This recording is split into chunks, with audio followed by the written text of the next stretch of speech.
so it was hard to mention everything. Okay. What about anybody else? Did anybody else make any observations? For pronunciation on a few words, the first answer. Bees and bears. It was hard to focus on what we were talking about, because then she was talking and the noise of rubbing the neck on. Yeah, same for me. I couldn't focus on what I was reading, so listening to you and listening to that. Yeah, that's what I was trying to do by engaging her too. I was trying to create the same situation for all of you. You wouldn't have the feeling part of it, but you would have the auditory part of it, is hearing that. Now, obviously, in most situations, you wouldn't have somebody rubbing a piece of cardboard on your neck, but what that can simulate for a lot of people with sensory issues is that tag in the back of your shirt rubbing on your neck. Okay, because think of all the things that we're throwing at students in a classroom. We've got the lights, we've got any hallway activity, we've got the activity of other students, we have, then they have the fabric of their clothes, those kind of things. Creating that for them. And so just to understand how hard it was for you guys, who, as far as I know, don't have a sensory integration issue, to process that information, and then to think if you're putting a student with those difficulties in that, how overwhelming that can be. Okay, so does anybody have anything else they want to say to process this activity, or ways that we might apply it in a classroom?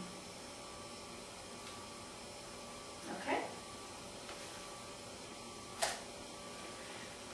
Okay, all children can learn if we can learn how to teach them. I think this really boils down what the point of professional development sessions such as these and learning these things is that if we can learn strategies to address these issues, even before they come up in our classroom, then that student doesn't have to be put at a disadvantage. That student doesn't have to feel that they're not getting the information that they need to in a class.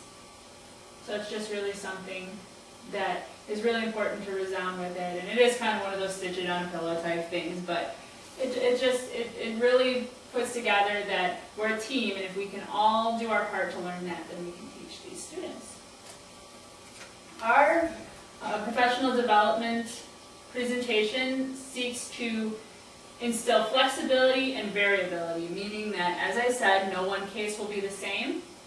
And you might have to change your strategies a little bit. Maybe, you might teach one thing one way every year, but this student might need it to be taught a different way. So we really seek to instill that as a team, you guys can come up with different ways to teach one topic and be very flexible in how you do so. Other areas that we focus on is that the entire process of learning, the whole person, as well as behavioral instructional strategies. You might have students with attentional issues and how you address those, how to modify instruction, and how to integrate. You might have a student who needs physical therapy, speech therapy, occupational therapy, how to integrate all of that into your teaching so that it doesn't become a distraction in their day, or doesn't break up their day too much, and that there's a flow to their day as well. Okay, so I think we, it can kind of sum up that that's the main focus of our activities, and I hope that showing you some of the interactive activities and things like that of what we would do has shown you that these are really important skill sets and knowledge bases to bring into a school. And I hope that I've given you at least somewhat of a background on what a traumatic brain injury is, but also shown you that that just scraped the surface, that we really need to go deeper into that. Now what I'd like to do is, I'm sure even before we get into whether you'll be doing the longer professional development session, that some of you have questions or things that you want to say about what you heard today or how traumatic brain injury can apply to you as professionals. So I wanted to be able to go around and get a question from anybody that has one. And I hope that you utilized your notepads during the presentation to kind of come up with something, or that we can kind of flesh out those for you guys. So, any volunteers? Okay.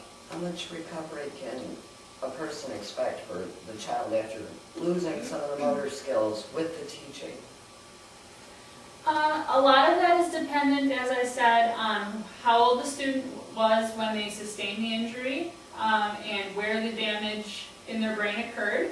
But the younger the student is, the more recovery you can expect. And there does come a point where instead of recovery of skills, we're looking more towards a replacement of skills.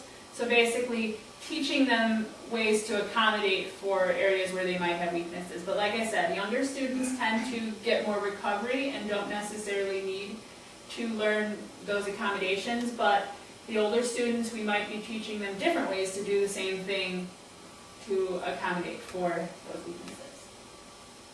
Anyone else? Okay. What are some special things I can do with a student with a brain injury in class? Okay, and that's definitely something that is a major focus of our larger presentation, but things like, obviously that's going to depend on their individual needs, but things like keeping your aisleways cleared, creating boundaries, not barriers in your classroom, basically having specific areas for where things are to occur, but not using those to keep children out of things. So say you have a rug that you use for story time or something like that. Children would know that the boundaries of that rug are where they're supposed to be for story time, but you're not creating walls to keep them in that area, and you're also not creating physical barriers where there might be tripping hazards, things like that. Visual schedules, which is something that within the larger presentation we actually provide you with a visual agenda of what will go on in the presentation. This creates pictures for a student of each expectation, and they're also able to remove each of those as they complete it so that they know where they're going. They have a goal. I'm going to make it to lunchtime before I get a break or something like that. That really helps them out. I'm trying to think, obviously with this sensory diet, which is, if you have a student that has a sensitivity to, say, the fluorescent lights in the classroom, you could use lamps and other types of light instead to kind of reduce that. You have a student who's sensory sensitivities, maybe you make the PA systems quieter within the classroom, or when fire drills are going to happen, you have a visual fire drill instead of using the alarms or whatever. There's a lot of things like that. Definitely always continuously going over rules and expectations so they always know what to expect. Does that answer your question? Yes, it does. And obviously there are, tons of different things you can do, and we can go over a bunch of those, and we actually practice them within the longer presentation. I have a question. Sure. With the high number of people with traumatic brain injuries, what are the chances I'm going to end up with one in my class? Extremely high. And I say this because so many students, think about it, concussions. So many students are involved in sports these days. The reality is that those happen every 12 seconds. I think they say every 12 seconds a traumatic brain injury occurs in this country. You've got bicycle accidents, children not wearing helmets, that creates more of an issue. So it is very likely that you will end up with a student that has a traumatic brain injury in your classroom. And what's important is that you're in constant communication with parents and things like that, so that if something does happen, say over the weekend, they can tell you in an open communication forum and tell you what happened so that you know what to expect also. What would you suggest, like a first step would be to start implementing something like these professional development seminars, but in like a mini version, so you're not taking away too much of the teacher's time, or that they retain the information? Well, that's a difficult one because we do have, it's a 2-hour session, but what I would suggest is in your in-services, I know that obviously those are jam-packed days and they're just crazy, but if we could maybe start getting a feel for those professionals that would be interested, and we can work them into your in-service days, or something like a lot of schools maybe will have a student activity day, and we would work it into that time. The important thing is to staff these with other school professionals, maybe, so that we're not having to get substitutes, because that creates a cost thing for the schools and things like that. But I would say in-service days, I'd say our first step is to get an idea of interest, and if you guys take away from here what you learned and say, to your administration, I think it was valuable information, or I don't, give your feedback to the administrators who aren't here today so that they can decide if this is a worthwhile professional development seminar to have and how they can work it in. All right. So does anybody have anything else they want to add, or? Okay.